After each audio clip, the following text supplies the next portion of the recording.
Hello, everyone. I'm thrilled to be here on day 2 of this conference with a very important conversation, Male Allies in Action.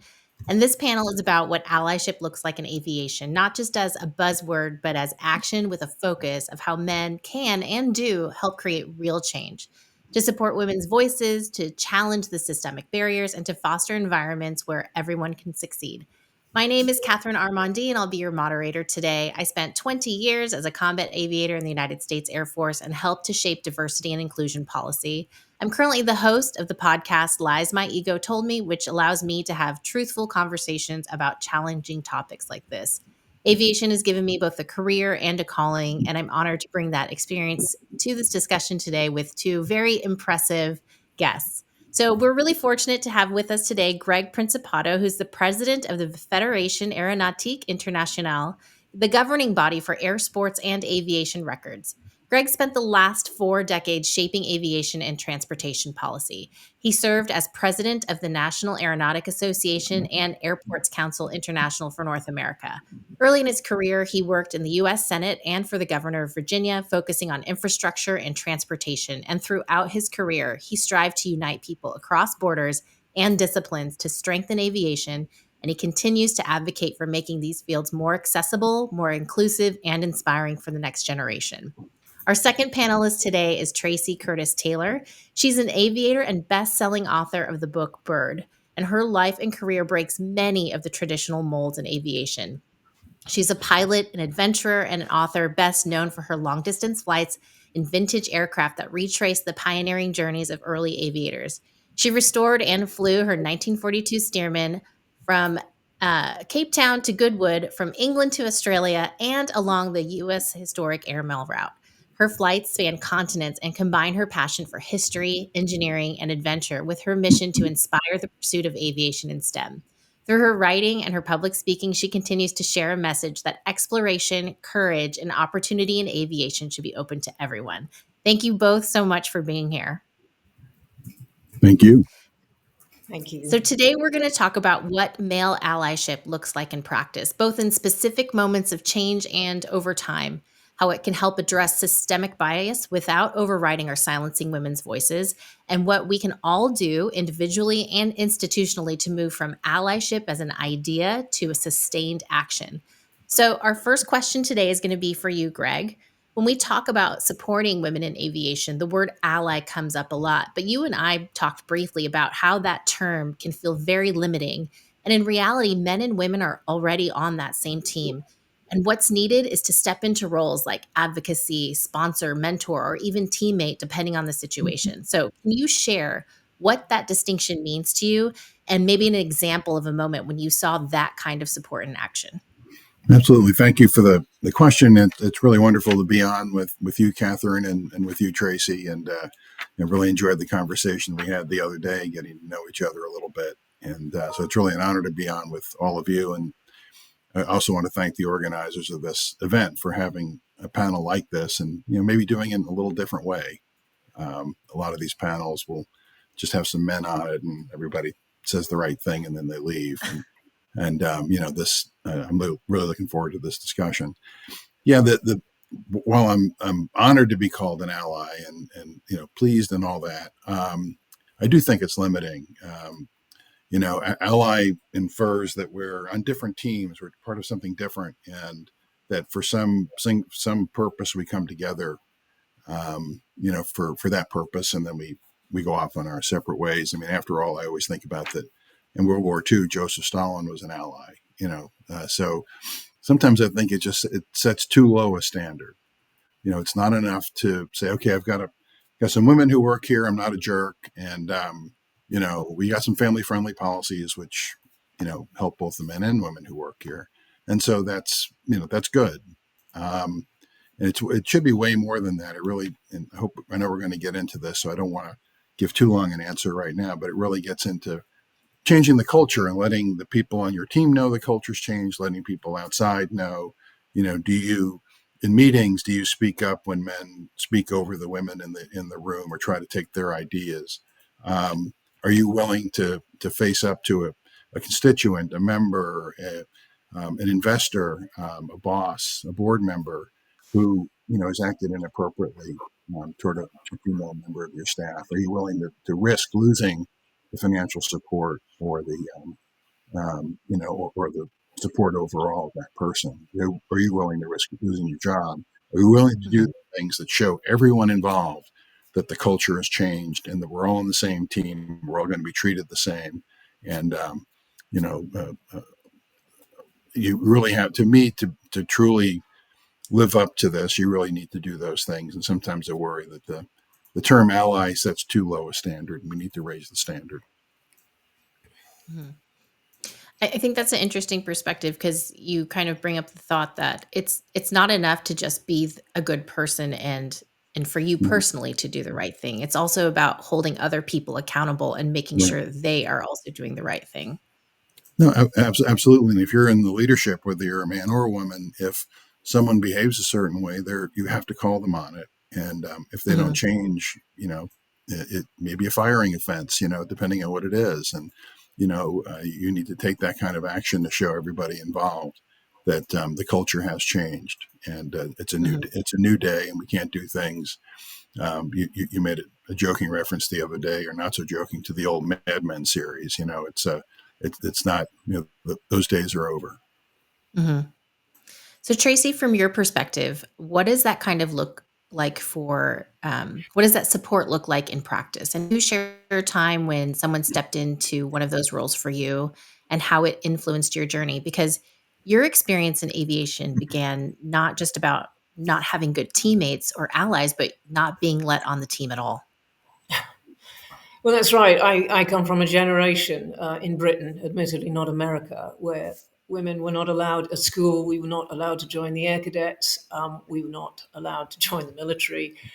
We had no Mhm. career advice whatsoever about opportunities in aviation. So that was just, that was in the late 70s and 1980s. I mean, in Britain, they didn't recruit female military pilots until 1990. So Britain certainly, with their hierarchies and the military establishment effectively blocked women for most of the 20th century. And, Mhm. when we look at some of the issues that women are up against, it's deeply cultural. You can't avoid that conclusion. The male establishment did not want women in aviation. They were downright hostile to it. And then you wonder why you have statistics today where there's only 5% of commercial pilots that are women or something like that. Maybe it's 6% now. But in any event, it's single figures. And we Mhm. remain radically underrepresented on all levels, in leadership, in engineering, in piloting, and all the associated jobs. And it's a distressing situation because it just hasn't really moved on. For all this talk about diversity and inclusion, I get quite cynical about it because I see an awful lot of lip service and an awful lot of tokenism. Almost every woman I have spoken to who's had a career in aviation has a story to tell about the Mhm. attitudes and what they are up against, the hostility, and situations that personally threaten their safety. I mean, it's Mhm. quite Mhm. shocking. So, do I think it's changed? Well, if it has changed, it hasn't changed enough because it's still putting women off. And the bottom Mhm. line is there's huge commercial incentives for women to be a part of this, quite apart from ethical issues and equality and so on. When I've traveled Mhm. through countries all around the world with my steerman, talking to women, that was the point of these expeditions, was to highlight the amazing achievement, historic achievements of pioneering women in this industry. And yet again, it amazes me that what was their legacy? Well, not very much is the answer. Not very much. Mhm. And the bottom line is if countries across the globe do not engage women, half of their populations, they can't even crew their military aircraft, let alone their Right. civilian airliners. Mhm. So Right. that simple fact alone, there's enormous incentives at every level to try and change this. But for Mhm. me, I think you can't change the culture without understanding what happened historically. Why Mhm. is it so male dominated? Why do women perceive it like that? And how do we change that? I've obviously had, because I couldn't join the military, but I was in an unusual situation. I learnt to fly World War II fighters. not fighters, trainers rather, and I was trained Mhm. predominantly by military pilots, formation flying, aerobatic flying. So that came Right. to me. And I just kind of waitressed my way through my licenses. But by virtue Mhm. of my interest in historic aviation, I had this opportunity to fly with military pilots, almost unique back in the day. So that's how I got to it. But I sidestepped. I have to tell you, I didn't have a conventional career either as a pilot or as an airline pilot. I didn't work for an organization like NASA. I sidestepped all of that. And one of the Mhm. reasons I sidestepped it was also because I didn't want to deal with the misogyny and the Mm, sexism and all that structural stuff. I guess my own approach was much more individualistic. But I do perceive that we cannot Mhm. progress without fantastic partnership with men. Everything that I've achieved in aviation with the Right. expeditions, I could only do with the support of men through training, through financial support, through technical support. I never made that distinction myself between men and women. I just needed the best Mhm. support I could get to run those operations, to the expeditions, and to give me the Mhm. access and the protection while I did it. So that was a great unified team effort at mhm, every level. And some of Right. the worst issues I dealt with in Africa, fun enough, was with one of our crew members who was ex-military, and his attitude about Mhm. command and control, and how he was trying to control everybody else, you know, Yeah. exert his rather dubious risk assessments and decisions. And in one instance, trying to route the expedition through fighting on the border of Sudan, North and South Sudan, the longest running civil war in the world. But according to Mhm. him, no, we're going to carry on to this destination where we're going to do the immigration, routing us right through the fighting. And I said, absolutely, it's not happening. And that was against United Nations advice on the ground, and the argument that then went on for the next 3 days. The bottom Mhm. line is, if we'd done what he wanted us to do, it could have killed me. And I said, sorry, it's not happening. But all the time, Right. it was this constant conflict with this attitude of command and control. You alluded to a couple of things. One of them is women, peace, and security, which is a totally different topic, which I would love to touch on another day. But in the beginning, you talked about not effectively using 50% of the population, which mm, we see now that there is a massive deficit of, not just military pilots, but commercial pilots. So this is threatening national defense and economies as well. So, what habits and behaviors, or even explicit actions, distinguish good intent from effective allyship? What actually has been working out there that moves beyond just awareness and has become effective change? We'll start with you, Greg. yeah. You make a great point. If aviation is going to grow, if commercial aviation is going to grow, if military aviation is going to remain strong, we have to Hmm. expand the pipeline. We have to expand the talent pipeline. A friend of mine Hmm. introduced me to another friend of hers, and put in the descriptor that that I supported women in aviation, Hmm. not the organization necessarily, but in women in In aviation, general. small W. And and I said, no, that's not exactly true. I support talent in aviation, and talent comes Hmm. from everywhere. And because of the things Tracey talked about, for a long time, talent was only looked for in one place. And Hmm. there's still too many people around, as you quoted the statistics earlier. Um, Hmm.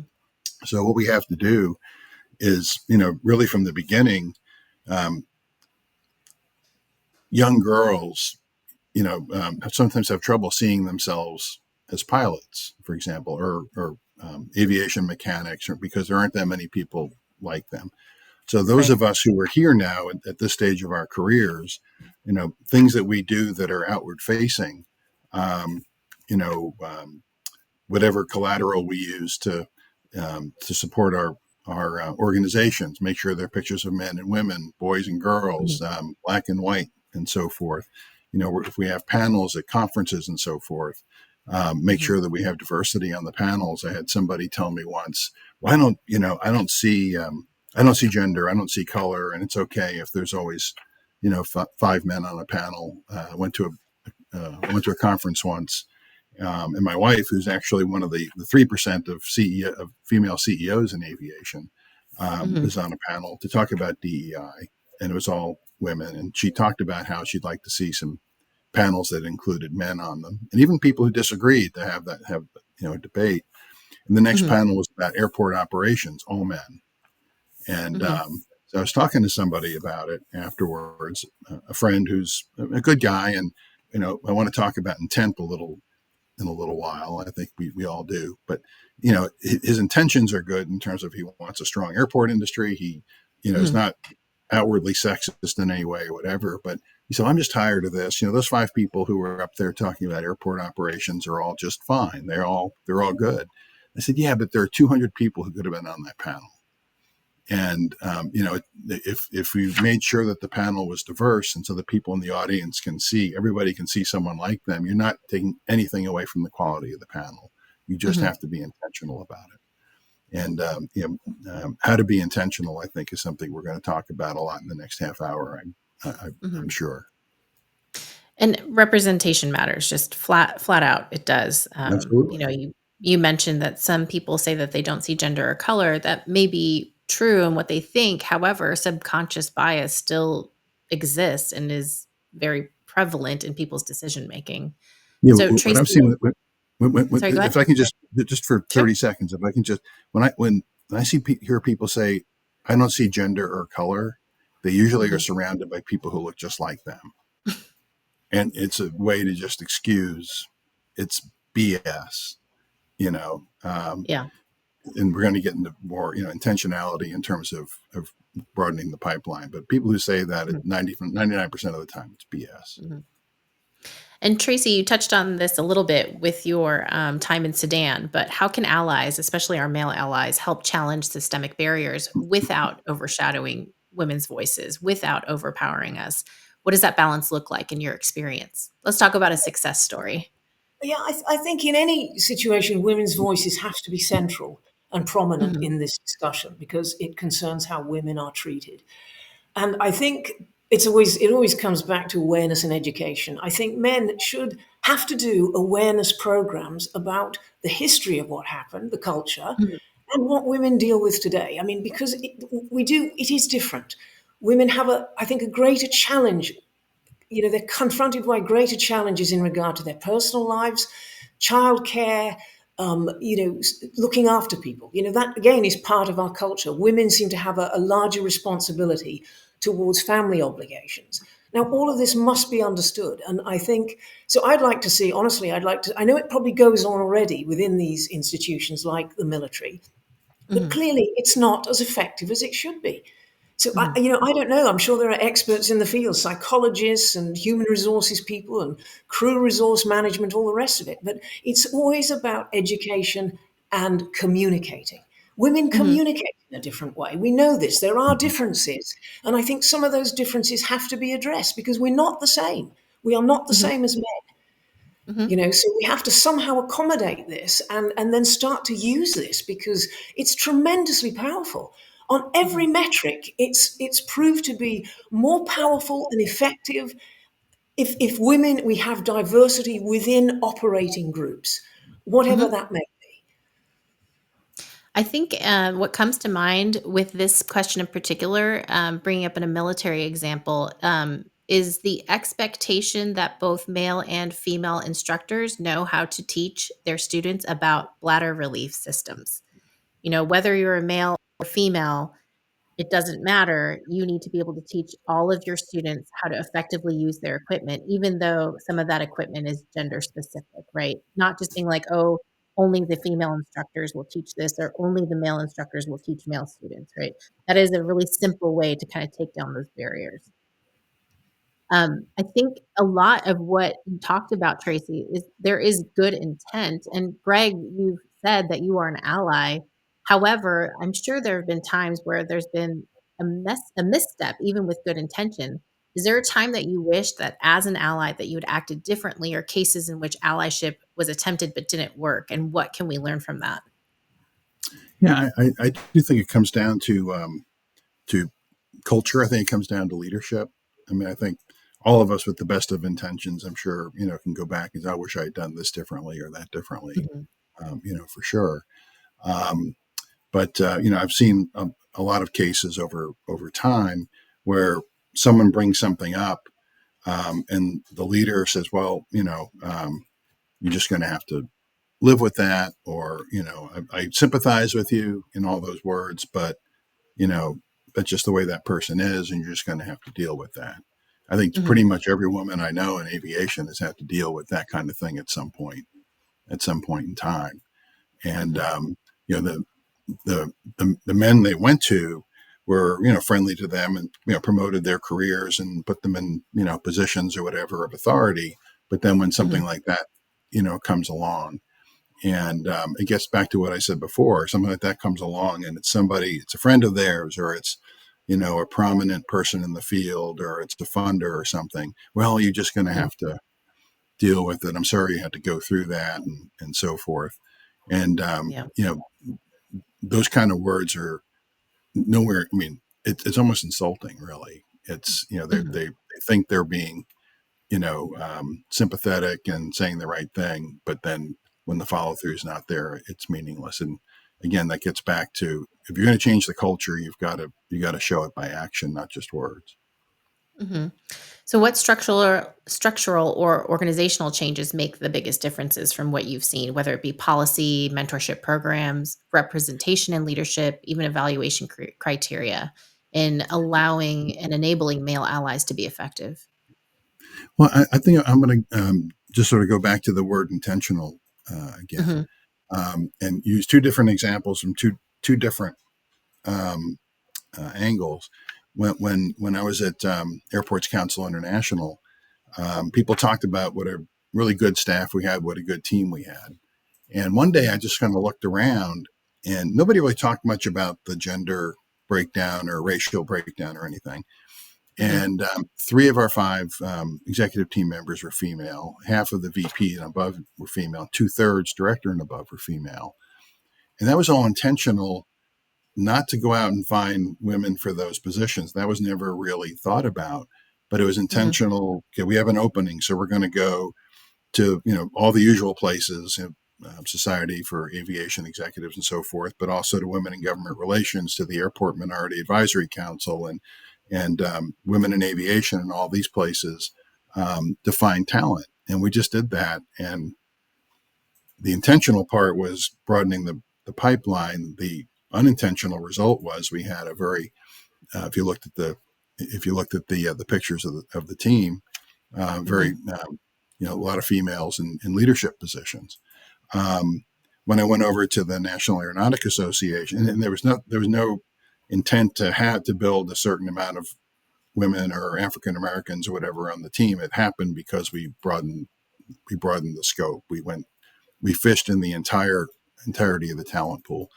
At the National Aeronautic Association, when I first walked in, there were four women on the board. I think there were 38 board members and four women, and and most of the people on the board are from a certain sector of aviation anyway. So we set about, in that case, we did set about um, being intentional about bringing different kinds of people in from different parts of aviation, but also looking for more female representation. Because Tracey, like you said, we all look at things differently. Men look at things differently than women, and vice versa. And people from different parts of aviation look at things differently. If you're a pilot, you look at things one way. If you're a mechanic, or if you are an executive, you look at it a different way. And by the time Mhm. I left, 7 years later, um, more than 40% of the board was female. Mhm. Um, and I think people will look at that today and just really say that it was a really good and effective board. And there isn't anybody on there who's not qualified. It's all really about being intentional. Um, and that's the way you set the example, and that's the way you change a culture. And for you, Tracy, what have you seen that's been successful from, policy to execution?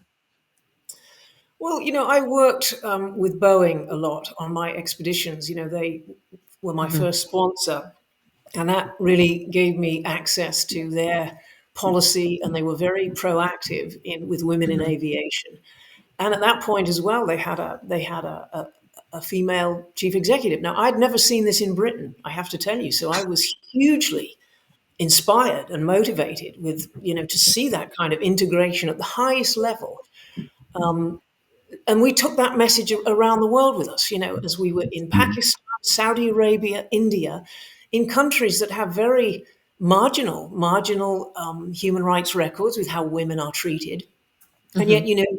with participation from Boeing, India has lifted their level of female participation in aviation to 12%. 12% of Absolutely. commercial pilots, airline pilots in India are women. Now, that's a Mhm. remarkable result. And that's what I think reflects partnership and, as you say, intention and real proaction. And that Mhm. was it. It was fantastic to be a part of that, just to be traveling through, to be talking to the girls, to be participating in conferences, and for women to understand that. So it's Mm. not just obviously the men and the establishment, and trying to get adjustment, from the men. It's also encouraging the women to step up to the plate on this as well, because I don't think that's working either. Clearly, it's Mhm. not. Women have been so put off by, for whatever reason. This is obviously a really complicated situation. I mean, an example that I observed recently, I attended a conference in Denver with women in aviation, and Mhm. one of the American Airlines always puts, they offer 12 jobs, 20 jobs. And they encourage people to come and apply for these jobs, and they're going to give these jobs out at the conference. And this was Yeah. a women in aviation conference, and of course men do attend the conference. But there was the queue. There was something like 100 men in the queue and about 25 women. And Mhm. the word that came back to me, and here's the difference between men and women: men seem to be born with an innate sense of confidence. So there were all these men lined up for the jobs, Mhm. okay, most of them underqualified. And then this handful of women who were there who were better qualified than the men. And in fact, the women ended up getting the jobs in this instance. But just look at the disparity there in numbers and attitude. So the women were concerned, they had to be almost overqualified for the job, whereas the guys just thought, no, we're going to give this a crack. And most of them come to the conference purely to get in that queue to try and get those jobs. Now, I thought that Mm. was a fascinating insight into the different mentality of men and women. Yes, that is a cue, and I think you're being, conservative with the number. It's probably about 225 to 1,000 on that ratio because it's a very, very long queue. But I know Mhm. that queue that you're talking about, and the same one is at Organization of Black Aerospace Professionals, since those are two of the biggest hiring conferences. But yes, it is a very distinct image when you see that queue. Yeah. So, Greg, back to you. For Mhm. organizations, which obviously you've led a lot of, how do you ensure that male allies remain accountable? This is something we touched on very briefly, but are there, what sort of metrics or feedback loops help in that accountability? Well, I think again that comes down to a question of leadership and culture, and what are you Hmm. being judged on? What is your board judging you on? If you're not the CEO, what is your CEO judging you on? Hmm. Um, and it gets down not only to the lineup that you can see if you put the organizational chart up, but also the results as an organization. And all the studies show, just like the studies show that what Tracey just said is totally true. When I applied for the ACI job, I had none of the qualifications they said they were looking for. Hmm. So I'm an example of a guy who said, "Well, I'll just give it a crack," and sometimes it turns out. But at the end of the day, it comes down to what are the people who are employing you holding you to? What standard are they holding you to? And Hmm. that's what in the organizations I've served as CEO, I've tried very hard to change the culture so that everybody there knows, that we're going to look for the best talent wherever we can find it. That certain behaviors are expected, and certain behaviors will not be tolerated. Um, Hmm. and you have to follow through.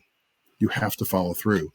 At ACI, we had a lot of conferences, and a number of times, especially my first couple of years, we had a lot of either female staff members or attendees come and say that they were poorly treated, inappropriately treated, or even a little bit worse. And what Mm. do you do about that? You have to take it seriously. You don't just say, well, that's the price you pay, or whatever. You have to take it seriously, and your team has to see that you follow it up. The outside, the membership, your customers, whatever, have to see that you follow it up. Mhm. And so, and so we always did. And really, after a few years of having that kind of thing and then doing something about it, it stopped. And Yeah. we had very, very little of it. I mean, not to say, it went away completely, but it certainly, was reduced. And, before every conference we had every year we had, Tracey, you talked about training and so forth earlier and learning history. One of the things we did every year was it was mandatory harassment training, and everybody in the staff had to do it. And if you were out that day, the lawyers came in. We sent you to the lawyer's office to get the training, and it was about what's acceptable, what's not acceptable. What do you do if you're harassed? What do you do if you're put in an uncomfortable position? And these things all get to culture, and nobody could get out of doing it, no matter how doing the training, no matter how important they were. And I would tell the team before each conference, there's nobody here whose job, whether you're man, woman, whatever, whose job includes just allowing a member of the organization, no matter how important they are, to treat you inappropriately. Mhm. None of you have that in your job description, and we will stand behind you. And we did every time. And Mhm. those are the kinds of things you have to do to change the culture, because it's been said by other speakers in this summit and by Tracey earlier. It's a lot of the men who've been around for a long time, and even a lot of the women who've been around for a long time, kind of accept it, and we Mhm. got to change that. It And one of the certainly is. fastest. I'm sorry, go Sorry, ahead. sorry, Catherine. This business about educating the men and reassuring the women. That's the point. Women need to know. I was just at the British Embassy last week in Washington, and we had a whole group of children there, middle schoolers. And again, it was a real split, but fascinating to see this next generation. I don't have children myself, so I have no exposure to just current methods and what kids are being exposed to, etc. But clearly, that there are some seismic shifts in education these days, and it's very, very reassuring to see that. Mhm. And I try to just tell them, hey, of course there are issues. There are always going to be issues that you're dealing with, personal challenges, but they have to know that they're in safe environments where they feel Mhm. valued, supported, Mhm. and promoted. You know, Absolutely. Absolutely. And as you alluded to, Greg, and what you're talking about, Tracy, is like the fastest way to destroy, the culture, to destroy an organization is to lose trust and loyalty. Hmm. And that really does happen through accountability of people. Yeah. If you don't hold people accountable, the good people, the loyal people will not seek value, or they don't have any value in the culture anymore, and then that destroys the fabric of the team. Yeah. So, Tracy, you touched on this a little bit, but what advice would you give to someone in a male dominated part of the industry, which is almost the entire industry of aviation, who wants to be a strong ally, but isn't sure how to start? And a second part to that is, what would you say to young women in the industry who are seeking mentorship and allyship? well, I think the good news it's there. I think the structures are in place for fantastic mentorship and reaching out to people, such as the modern communications. There are people there in almost every field I encounter. There are wonderful people, either veterans or people who've gone through the system already, who are there to help and advise and guide, I think. Mhm. So, and likewise, just something like cost, okay, to access aviation, one of the biggest impediments is cost. Okay, never mind the Right. culture. And again, in environments where women are paid less, how do we then fund our way through this? I mean, when I look at my own case, I worked, manual labor, waitressing, working on garage forecourts to pay for my flying. Now, again, Mhm. just a simple thing, when I came to fly with military pilots, I felt like saying, well, you guys have had the benefit of taxpayer money all of your working life, and you carved Mhm. wonderful careers as, you know, military pilots, test pilots, etc. You had pension schemes, you had health schemes, you had recognition for what you did. And most women operate on the outside of that and have done since World War One. Okay, 30,000 women building aeroplanes in World War One. Not one of them had a job in civil aviation between the wars. And I Yeah. think, oh God, it drives me nuts that we're still dealing with all this, and there's still so Mhm. much attitude and segregation. We are all just human beings, and the whole system should be protecting individuals. This idea that Mhm. somehow this uniformity and everybody should be treated the same. No, I disagree with that. People should have individual consideration. They should have Mhm. that. Women should be protected. Minority groups should be protected within that structure. If we can't do that as human beings, we just simply haven't progressed. The whole thing is retrograde. I'm always Mhm. reminded, years ago when that whole Oxfam scandal blew up whenever it was in Mhm. 2000, late 90s. Again, Mhm. how women were being treated by aid workers, sexually abused, etc. And the judgment that came out against that about how institutions protect their reputation by covering these things up and ignoring the issues and all this Mhm. lip service that's paid. And it was a chilling indictment of this attitude of, again, whether it's military establishments or otherwise, to cover up what really goes on. And that's what I mean about lip service, etc. I think we have to get much more dynamic and proactive in engaging people and understanding what they're going through, their personal situations, and how we get the best out of everybody in a working team environment. Mhm. And you, Greg? Same question for Well, you. certainly agree with every single word and then some. But that Tracy said, something that really stuck out. You talked about organizations doing these things to protect themselves and not to protect Right. their employees, not to protect their members if it's a membership organization or whatever. Um, Now that I'm president of FAI, we're going back to look at the disciplinary code we had, which was originally written, frankly, by a bunch of men. And it was also written really more to protect the organization than to protect the participants and the competitions and Mhm. so forth. At the end of the day, the best way to protect the organization is to protect your members, your customers, your employees, right? That's the maybe the best leadership lesson I ever learned from the best leaders that I ever knew. Protect and promote your people. And if you care more about protecting the reputation of your organization than you care about protecting the safety and well-being and advancement of your people, then you're failing, Mhm. totally failing. So, looking ahead, Greg, what's your vision of what aviation looks like when male allyship has truly done its work, when equity isn't just something that people need to talk about because it's actually instilled and part of the culture? What needs to happen between now and then? What's something that I think is big picture, and what's something that's actionable that people can take away today? Well, I certainly hope I live long enough to see that. You know, Mhm. I think more people who look like me need to speak up and say some of these things. I think again, it's not enough just to say, oh, we employ some women and we have some, we have a good maternity leave policy or parental leave policy or whatever you call it, and we're not jerks. It's more than that. It's that culture change. And it's Mhm. also, it gets a little tougher in some parts of the world, including the United States these days, where people in official positions are denigrating this. So what do you do about that?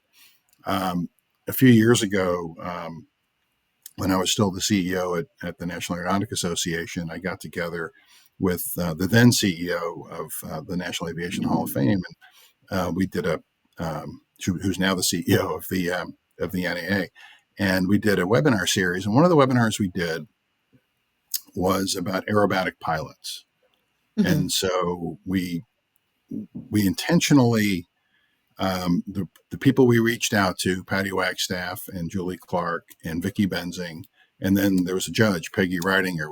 We reached out to Mhm. these four women. I mean, we intentionally reached out to them because they're all awesome, you know, Mhm. some of the best aerobatic pilots, in history, and a fabulous judge.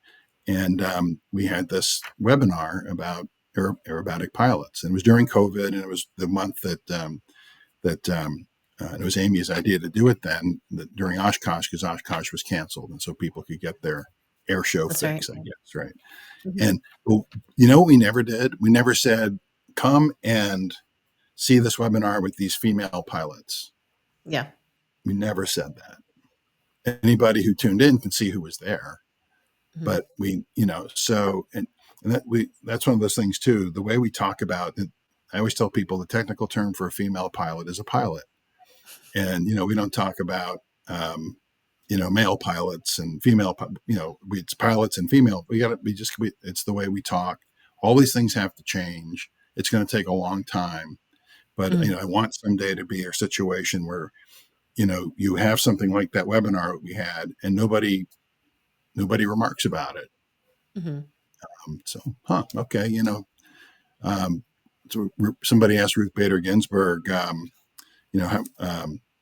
if we should have all females on the U.S. Supreme Court at one point, and how long that should last. He said, we had all males for 170 years. We just, let's let's get it. And now we have, I think 4 women on the Supreme Court. Mhm. All, I don't agree with all of them all the time, but all very accomplished jurists. Mhm. So we need to normalize this stuff Mhm. more and more. It's going to take a long time. The things that Tracey talked about that I'm nowhere near qualified to talk about that have happened in the past are there. A lot of those people are still around. Mhm. So it's going to take a long time of us doing these things to change the culture, and change the way we speak about things, and change the face that we put to the public, for it to Mhm. happen. And I truly hope that I live long enough. I'm a lot older than either of you, so I truly hope I live long enough. And Tracy, to you, what's something that, is a big picture change that we can work towards, and what's something actionable? I'd like to see a response at federal level. I think this Mhm. requires now an absolute radical change. I think it just hasn't happened. It hasn't happened incrementally or, gradually or whatever. It's 50 years since I was dealing with this stuff, and I'm just shocked at how static it is. So no, Mm. I'd like to see radical change in the industry, and that's driven by industry, by the main manufacturers. Again, Boeing and Airbus, everybody's getting behind this for pilot recruitment. Mhm. It just demonstrates that they can't just manufacture aeroplanes; they have to actually be part of that training system to fly their aeroplanes and educating and so forth. But it also needs government backing.